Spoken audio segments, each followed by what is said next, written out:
The corner office on the 8th floor of Holloway Distribution looked out over Burlington under a pewter sky. Claire Holloway stood behind the walnut desk, both palms flat on the wood, her chin lifted half an inch. "Mr. Reeve," she said, her voice measured. "The company cannot tolerate repeated tardiness. Your contract ends today. Effective immediately." Daniel Reeve stood 3 steps from her desk. Dark blue flannel. Sleeves rolled. Wide shoulders. A back that had learned to stay straight. He did not defend himself. He did not ask why. He looked at her for exactly 3 seconds. No anger, no wounded pride. Only something quieter, the way a man marks a thing so he will not forget it. Then he nodded once, turned, and walked out. The door clicked shut. Claire stood very still, and for the first time that morning her fingers tightened against the wood for reasons she could not name. To understand why he did not say a word, we have to go back 7 hours. At 5:50 in the morning, the kitchen of a 2-bedroom apartment in South Burlington was warm with the smell of toast and coffee. Daniel stood at the counter in a freshly pressed flannel shirt, spreading butter on a slice of bread. Emma was 8. Her hair was the soft brown of her mother, who had been gone 3 years. She came out of her bedroom holding an old stuffed bear. "Daddy," she said, very small. "Madison says her house has a mom and a dad. Ours only has you." Daniel knelt and tied a red ribbon into her hair. "I am going to stay long enough today for every kid in your class to see that your dad exists. Okay?" Emma nodded and put her arms around his neck. At 7:15, Burlington Elementary's gym was loud with donut boxes and the laughter of 30 fathers. Daniel sat beside his daughter, splitting a glazed donut. Miss Patterson came over and seemed surprised by how tall he was up close. Emma walked him from table to table, introducing him to every girl in her art group, smiling without trying. Daniel had planned to leave at 7:40. He stayed an extra 20 minutes, because when he stood up, Emma reached for his hand and would not let go. 7 miles north, Claire was already chairing the 3rd quarter executive meeting. She was 36. Charcoal blazer. Hair pulled into a low knot. 18 months earlier, she had buried her father and inherited the company he had built from a single warehouse on Pine Street. The board was watching her like a hawk watches the second smallest bird in a field. The chief operating officer was Richard Vance. 52. Gray suit. The kind of smile that arrived before the words. He had expected Holloway Distribution to be his 20 years ago. Halfway through the meeting, he slid a printed spreadsheet across the table. "A small matter, before we discuss the restructuring," he said. "One of our operations supervisors has logged 14 late arrivals in the past 3 months. Daniel Reeve. If we cannot enforce discipline at the warehouse floor, I am not sure how we expect to convince the board on the larger restructuring plan." He did not look at Claire when he said the last sentence. Every other person at the table did. Claire glanced at the spreadsheet. The signature at the bottom was Vance's own. "I will handle it today," she said. At 9:42 in the morning, Daniel pulled his Ford pickup into the employee lot. Frank Delaney, the senior forklift operator, was already standing in the warehouse bay doorway. 67 years old, a slight limp he had owned since 2004. He looked at his wristwatch. He looked at Daniel. He nodded once. Daniel nodded back. Neither said a word. Daniel walked to his office. On his monitor, "Miss Holloway would like to see you on the 8th floor." He picked up the small frame photograph of Emma on his desk and put it in his coat pocket. Then he turned off his computer. At 10 o'clock, Daniel sat across from her and accepted the dismissal without flinching. 3 seconds. A nod. The door clicking shut behind him. When the door clicked, Claire reached for the glass of water on her desk and noticed her hand was shaking. "This is discipline," she said quietly to the empty office. "This is what the board needs to see." She poured the water anyway. She did not drink it. At 8 minutes past 10, Daniel was at his desk, packing a small cardboard box. The photograph of Emma, a leather notebook, a small flashlight from the bottom drawer. 4 minutes. He did not look at the walls. The security officer who came to escort him out was a 23-year-old named Tyler Boyd. Tyler had a wife at home 7 months pregnant and a truck Daniel had helped him fix the month before. He looked at the floor. "Sir, I am sorry. It is procedure. You are doing your job, Tyler. Do not carry it home with you." They walked through the lobby. Frank Delaney stood near the reception desk in his green coveralls. He had not been there 10 minutes before. When Daniel passed, Frank did not move. He stood at something not quite attention, but very close to it, and his eyes met Daniel's for the length of 3 steps, and then Daniel was out the door. By 11:30, Daniel sat in his pickup in the corner of the lot with the engine off. He took a napkin from the glove compartment and wrote 3 numbers on it. $11,000 in savings, 3 months of rent, Emma's art class through June. He folded the napkin into his wallet and drove to Lake Champlain. He sat on a bench at the waterfront for 2 hours. The lake was flat and gray. He did not cry. He had cried out everything he was going to cry 3 years ago. When the hospice nurse touched his shoulder at 3 in the morning, he called his mother-in-law in Stowe and asked her to keep Emma for the night. He said he had paperwork at the old office. He had no old office anymore. At 1:15, Richard Vance walked into Claire's office and clapped his hands once. "Well done, Claire. The board will see you have backbone." Claire nodded without looking up. At 6:30, she sat through dinner with 2 board members in Shelburne. The rain started before the entrees came. By 7:30, it was coming down in sheets. She drove north alone on Route 7, the wipers working hard.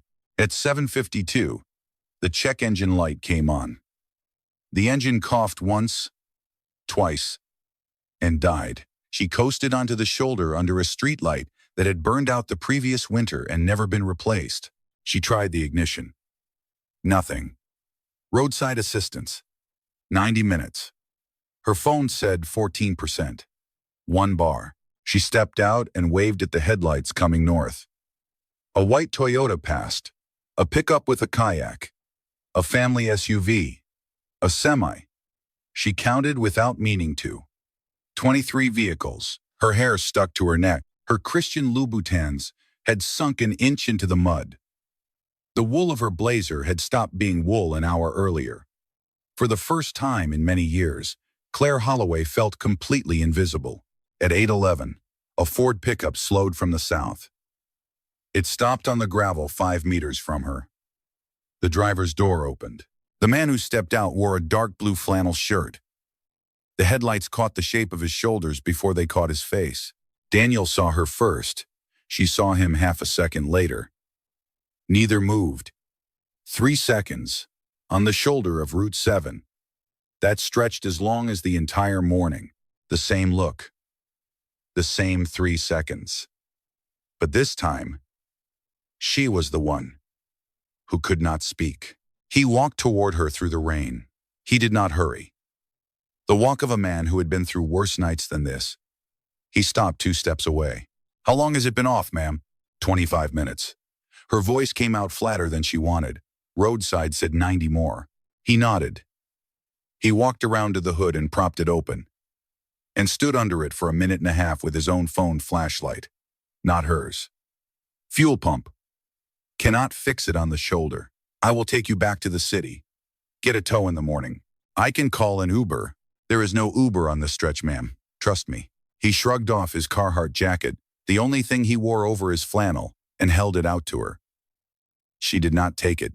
"Daniel, you do not have to put it on, ma'am. You are soaked through." He did not look at her when he said it. His eyes stayed on the headlights passing in the other lane. She put the jacket on. It was still warm. She climbed into the back seat. The front passenger seat was already occupied. A child, 8 years old. Cheeks flushed with a low fever. A fleece blanket printed with small horses pulled to her chin. Her head rested against the window glass. On her lap, folded once, was a piece of construction paper. 3 figures in a garden. A tall man. A woman with long hair. A small girl holding sunflowers. "This is Emma," Daniel said as he climbed in. "She is a little warm. I picked her up from her grandma's an hour ago." Claire did not answer. She looked at the sleeping child through the gap in the seats. A strand of hair had fallen across the girl's cheek. This child should be asleep at her grandmother's right now if this morning I had not. Claire stopped the thought. She turned her face to the window. For 18 minutes, Daniel drove more carefully than the road required. 5 miles under the limit. No hard stops. No sharp turns. The radio was off. There was only the sound of rain on the windshield and the steady rhythm of the wipers. Claire sat in the back and held the collar of the Carhartt jacket against her face. It smelled like fabric and a faint trace of motor oil and the deep, honest smell of a man who worked for a living. None of the closets in her apartment held a coat that smelled like anything at all. She did not cry. She sat with a question growing larger in her chest. What did I do this morning? Who is this man? At 8:38, he stopped the pickup outside her building on Battery Street. He did not turn off the engine. Emma was still sleeping. Claire opened the door and reached for the jacket. Keep it for now, ma'am. Give it back next week. If you have time. He said the last sentence without realizing what he had assumed, that there would be a next week, that there would be a time. She nodded. She stepped out. Before she shut the door, she said the only sentence she said the entire ride. Thank you, Daniel. He nodded once. He drove away. The tail lights of the pickup dissolved into the rain. Claire stood on the granite steps of her building with the Carhartt jacket dripping. She did not go inside. She stood there watching the corner where the pickup had turned for 20 seconds. Then she did something she had not done in the 18 months since her father's funeral. She sat down on the wet stone steps in a $1,000 blazer. And she cried. She did not know it yet. But when she walked into her office in the morning, everything she thought she understood about that man would collapse. She did not sleep. At 6 in the morning, she was already in the elevator going up to the 8th floor.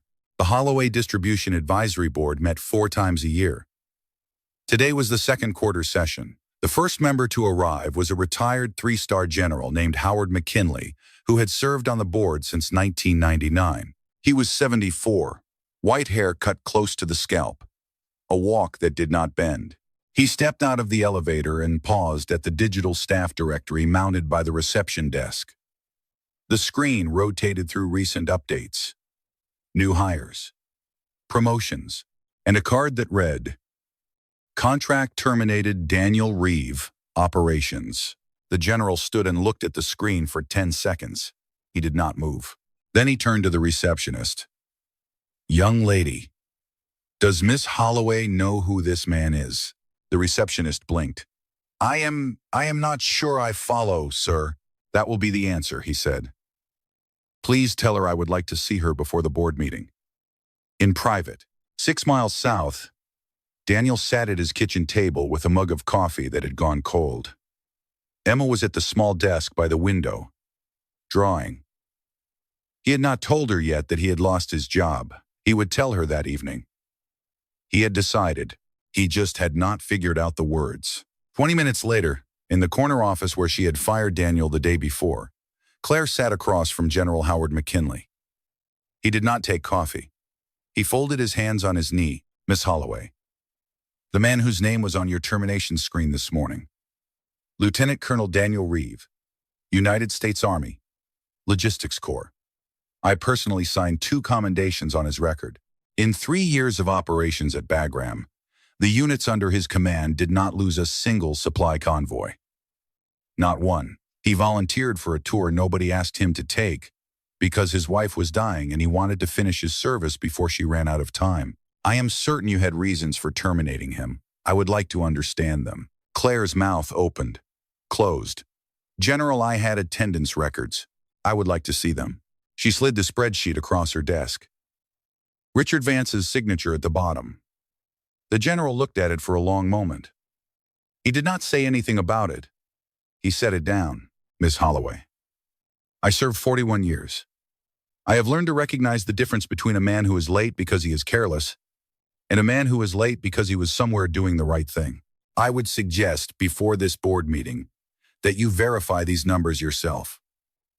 Not through your chief operating officer. He stood. He buttoned his jacket. At the door, he paused. Your father hired me for the same reason he hired Reeve. He could read a man's posture. He trusted what he saw. I would encourage you, Miss Holloway, to trust what you saw last night. He left. Claire sat alone with the words last night turning over in her head, a slow, cold understanding climbing her spine. She buzzed her assistant.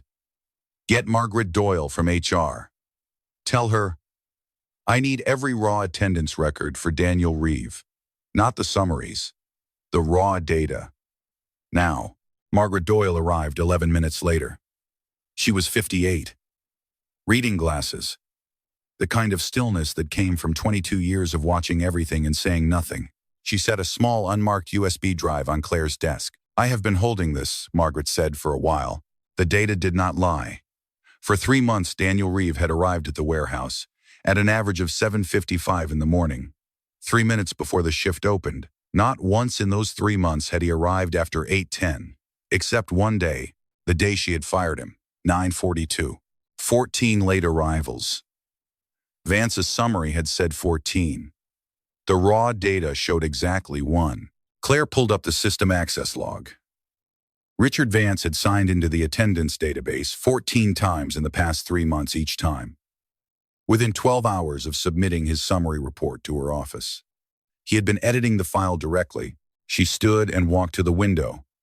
Below her, 8 stories down, the warehouse loading bays were lit in pale fluorescent. She watched a forklift move a pallet of boxes toward a truck. She watched the operator step down. She could not tell from this height whether it was Frank Delaney. 6 miles south, in the small kitchen of a 2-bedroom apartment, Daniel was warming a can of tomato soup. Emma sat at the counter on a stool with her drawing pad. She had drawn the 3 of them, Daniel, herself, and the woman with long hair every day for 3 years, since the funeral. The drawings she was working on, Daniel and Emma, standing under a maple tree. He did not ask her why. He set a bowl of soup in front of her and kissed the crown of her head. He had decided he would tell her about the job that evening, after dinner. He had not figured out the words. Twice that afternoon, he had picked up the phone to call his cousin in Plattsburgh and ask if there was any work at the boatyard, and twice he had set the phone back down because Emma had walked into the room. In her office, Claire opened the bottom drawer of her desk. Inside was an envelope, addressed to Daniel Reeve, containing his final paycheck and a typed letter of termination. She had signed it the previous afternoon. She had not yet sent it. She held the envelope in her hand for a long time. Then she set it back in the drawer and closed it without sealing. Margaret Doyle was still standing in the office, watching her quietly. Margaret, how long have you known? The older woman took off her reading glasses and folded them carefully into her cardigan pocket. About what specifically, Miss Holloway? That Vance was editing the records. Margaret thought about her answer for a long moment. I knew the records had been edited. I did not know by whom. I kept the raw data because your father once told me. When I was 26 years old, and I had just made an honest mistake on a payroll calculation, that the difference between a good company and a bad company is whether the truth is recoverable. So I learned to make truth recoverable. Claire nodded slowly. I owe him an apology, don't I? You owe several people several things, Miss Holloway. But yes, him first. Margaret left. Claire sat at her desk until 8 o'clock that evening. The office lights low. The envelope in the drawer. The rain just beginning to start again outside. She thought she understood the truth now. But there was one person in the building who had been holding evidence for 18 years, waiting for the day someone asked. Frank Delaney knocked on the door of Claire's office at 6:50 the next morning. She had not gone home. She was wearing yesterday's blazer. Ma'am, may I come in? He held a small leather-bound notebook in his right hand. The cover was the color of bourbon, and the edges had been worn pale by 20 years in a back pocket. He laid it on her desk and opened it to the first marked page. Each line was a date and a time, handwritten in a steady square print. December 4th, 7:53. December 5th, 7:50. December 6th, 7:55. December 7th, 7:48. Page after page, 3 months without a gap. Colonel Reeves' arrival times at the loading bay, Frank said. I keep a notebook on every man who clocks in at my dock. Habit I picked up in the service. The colonel taught me 18 years ago that a leader who shows up 5 minutes before his soldiers makes the whole company show up on time. I have kept the practice since. Frank. Claire's voice was unsteady. How long have you known who he was? Since his first week on the floor, the two under him in 2007.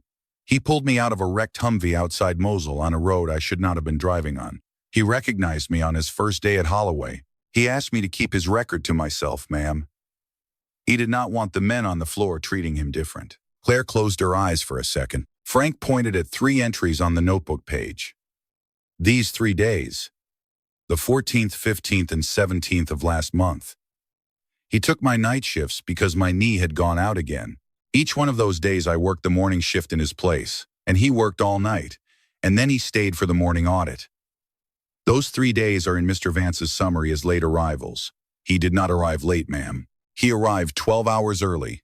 He closed the notebook and set it on her desk. Ma'am, I have been ready to give that testimony for 18 years. I just needed someone to ask. He turned to leave. At the door he stopped. Ma'am, one more thing. The colonel never told me his wife had passed. I only learned because his daughter wore a butterfly pin to the company Christmas party. Same pin her mother used to wear in the photographs he keeps in his office. He saw me notice it. He did not say anything. He just nodded. That was the only conversation we have had in 3 years that was not about work. He let himself out without waiting for a reply. Claire reached for her phone. Howard Schultz. He is the family lawyer. I need to see him this morning. By 10 o'clock, the IT director had confirmed the access log. Vance had been editing the attendance file for 96 consecutive days. By 11, the corporate counsel had a list of disclosures Vance had failed to make about his 8% stake in the third-party logistics contractor. He had been quietly arranging to take over Holloway's restructuring contract. At noon, Claire took her phone to the window and dialed a number she had pulled from Daniel's employee file. He picked up on the third ring. This is Reeve. Daniel, it is Claire Holloway. I would like to come by your apartment this afternoon. There are things I need to say to you in person. If that is all right. A pause. 3 seconds. The pause she was beginning to recognize as the way he thought before speaking. Yes, ma'am. Emma is home from school by 3:30. He hung up. Claire held the phone for a moment after the line went silent, and then she sat down on the edge of her desk. And for the first time in 18 months, she allowed herself to smile. At 3:45 that afternoon, Claire stood on the small concrete landing outside the apartment on Maple Street in South Burlington. She was holding a manila envelope. Inside were a reinstatement contract, a letter of personal apology written by hand, and the family lawyer's confidential report on Richard Vance. The door opened before she could knock. Emma stood in the doorway in a sweatshirt with a fox on the front. Her eyes went wide. You are the lady from the back of Daddy's truck. Claire opened her mouth. No words came out in time. Emma reached up and took her hand and pulled her inside. The apartment was small and warm and exactly clean. A couch with a folded blanket. A kitchen table with 2 chairs. A row of framed school photographs on a shelf. On the refrigerator, held by magnets, were 30 children's drawings in a neat grid. 29 of them showed 3 people. A man, a woman with long hair, and a small girl. The 30th tape just that morning to the very center of the door showed 2 figures under a maple tree. Daniel came out of the kitchen drying a dish with a towel. He saw her. He did not look surprised. He folded the towel over his shoulder. Miss Holloway. Claire. Claire. He gestured at the small dining table. She set the envelope down. She sat. Emma sat on the floor with her drawing pad and began coloring without looking up. Daniel. The records were falsified. All of them. Vance was editing the database personally.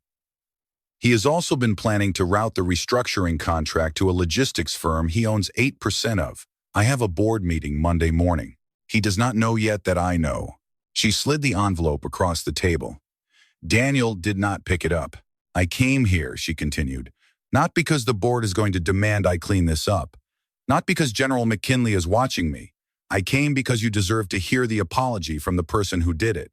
In your home, without an audience, Daniel looked at her for a long moment. He did not pick up the envelope. "I will make tea," he said. He went to the kitchen. Emma looked up from her drawing pad and patted the carpet next to her. Claire, who had not sat on a floor in 15 years, who had attended dinners at the governor's mansion and the World Economic Forum, and once, briefly, the White House, slid out of her shoes and sat down on the floor of a small apartment in South Burlington. Emma showed her each drawing in order. The man was Daddy. The woman with long hair was Mommy, who lived in heaven now. The small girl was Emma. She had been drawing all three of them every day until last month. Last month, she had started drawing only two. She had not told her father why. "Why did you stop?" Claire asked quietly. Emma considered the question with the seriousness of an adult.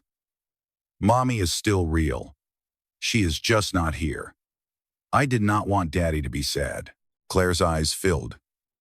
She blinked them clear. From the kitchen came the small, ordinary sound of a man pouring boiling water into 2 cups. Then Daniel was standing in the doorway, with the tea in his shoulder against the frame, watching them sit on the floor together. He did not say anything. He just stood there for a moment, holding the 2 cups. Then he set one down on the table beside the manila envelope he still had not opened. And he sat down on the floor next to his daughter. And the three of them stayed there until the tea went cold. When Emma finally fell asleep on the carpet with her cheek on her drawing pad, Daniel lifted her without a sound and carried her down the hallway to her room. Claire stayed on the floor. She listened to him close the door and turn on a nightlight. He came back and stood in the doorway, looking at her sitting there with the empty teacups at her knees. "You did not have to apologize in person," he said. "I would have read the letter." "I know," she said. He nodded. He did not say anything else. He did not have to. The boardroom on Monday morning was full at 7 o'clock. The 9 members of the Holloway Distribution Board sat around a long oval table of polished oak. General Howard McKinley sat at the far end. Richard Vance sat at Claire's right hand in a charcoal suit with a new pocket square.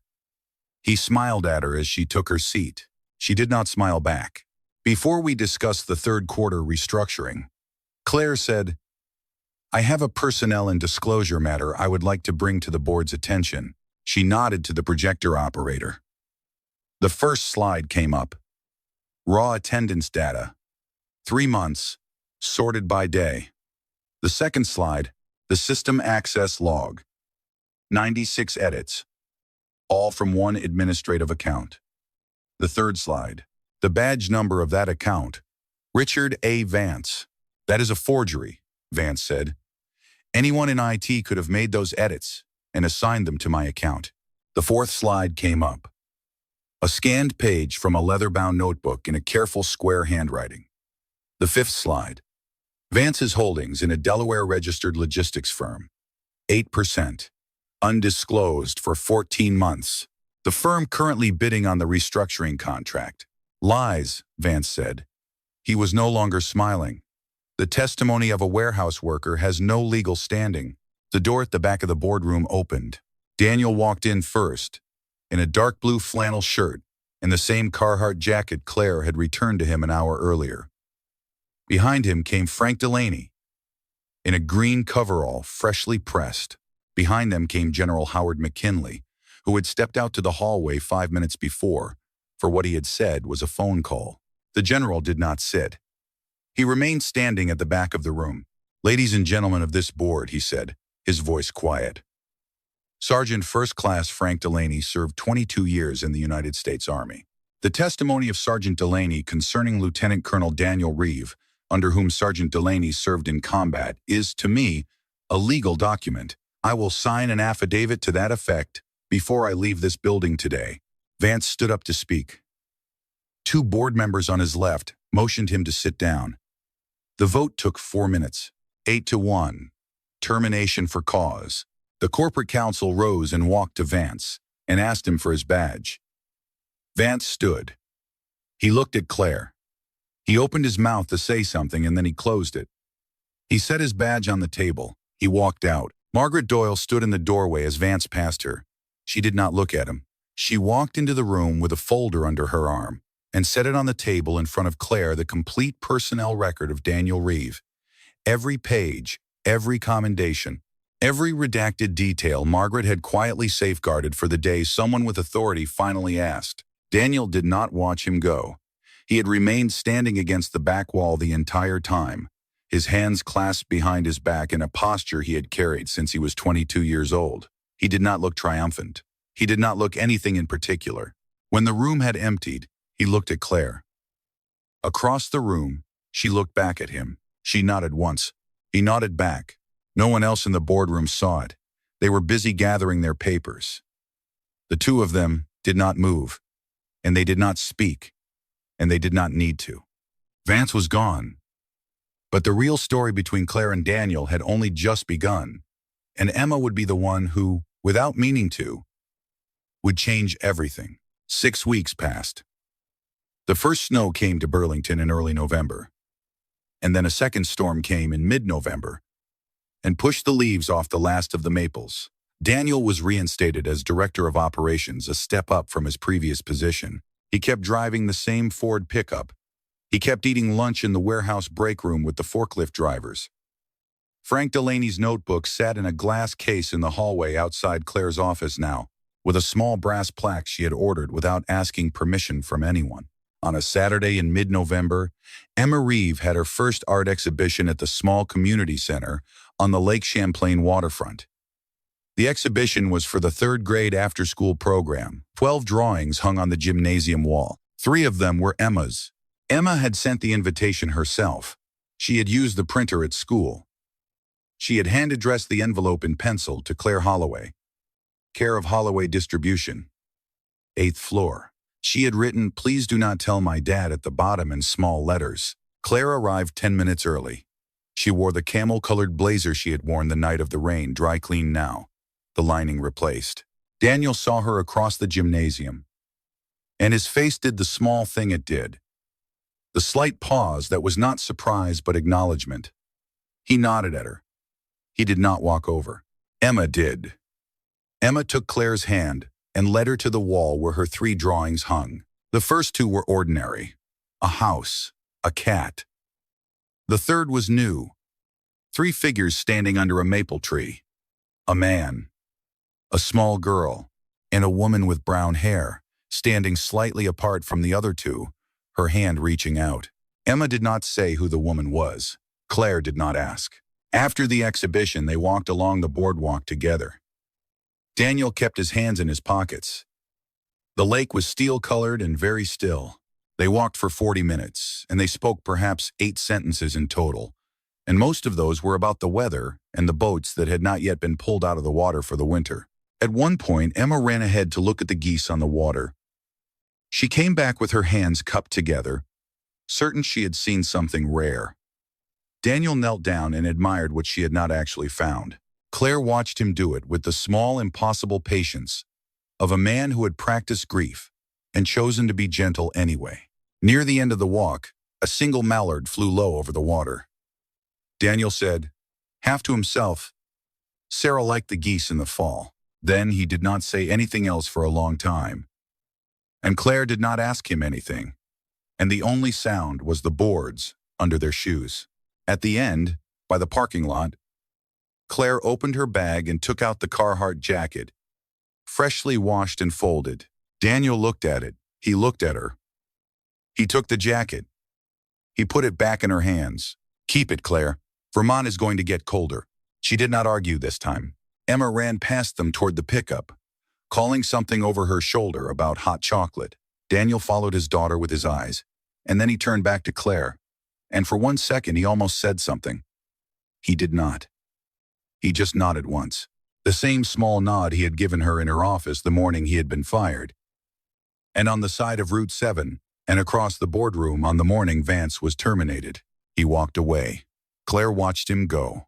She stood on the boardwalk with the Carhartt jacket folded over her arm for a long time after the pickup pulled out.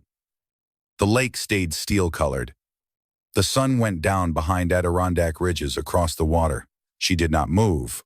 By March, the snow was melting into the gutters of South Burlington, and the maple trees along Maple Street were beginning to push their first red buds. Daniel had moved out of the old apartment into a small three-bedroom house with a fenced backyard that Emma could plant a garden in. He fixed the back fence himself on Sunday afternoons. On the second Sunday in March, Claire arrived at 3 o'clock with a small potted sugar maple sapling in the passenger seat of a new white Subaru that had replaced the Range Rover. Emma had asked her, by text message, the previous Wednesday, "Could you bring a small tree we can plant? The kind that turns red in the fall. Dad says you know about trees." Claire did not know about trees. She had spent an hour at the nursery in Williston that Saturday, and she had asked the man behind the counter to pick the sturdiest sapling he had. She and Emma planted it in the corner of the backyard against the south fence.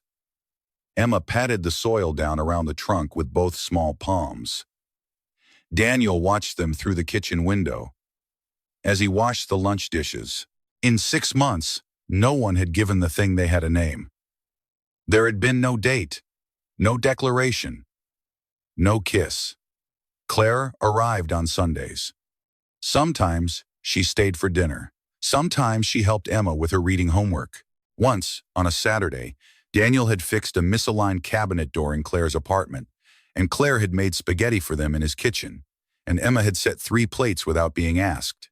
General Howard McKinley had retired from the board in February. At his retirement dinner, he had pulled Claire aside in a quiet corner of the dining room and put a hand briefly on her elbow. "Your father would be proud of you and of your choices." That afternoon, when Emma had finished patting down the soil, she stood up and looked at Claire and asked a question with the directness of a child who has been thinking about it for several weeks. "Are you staying for dinner?" Claire looked toward the kitchen window. Daniel was standing inside, drying his hands on a dish towel. He met her eyes through the glass. He gave a small nod. She nodded back. That evening, the 3 of them sat around the small round table in the kitchen of the small house in South Burlington. Daniel cut a loaf of bread. Emma told a story about a girl in her class who had brought a turtle for show and tell. Claire reached over and passed the butter dish. There was a candle on the table that Daniel had not lit on purpose. Emma had lit it before dinner because she had said the table looked too bare. The light was yellow and ordinary. The 3 of them ate. Halfway through dinner, Emma asked Claire if she knew how to braid hair. Claire said she had not braided anyone's hair in 20 years. Emma climbed down from her chair and stood in front of her, and turned around without negotiating and waited. Daniel watched from across the table without smiling and without looking away, his bread knife resting on the edge of his plate. Claire braided her hair. It was uneven. Emma did not care. She turned around and inspected her reflection in the dark window over the sink and pronounced it good. No one said the word love. No one said the word family. No one said anything in particular. Daniel poured a second glass of water for his daughter. Claire reached for the salt. Emma laughed at something the candle did. Outside, in the corner of the yard, a small sugar maple stood in soft dirt and waited for April. Neither of them had been looking. That was the only reason they could trust that it was real.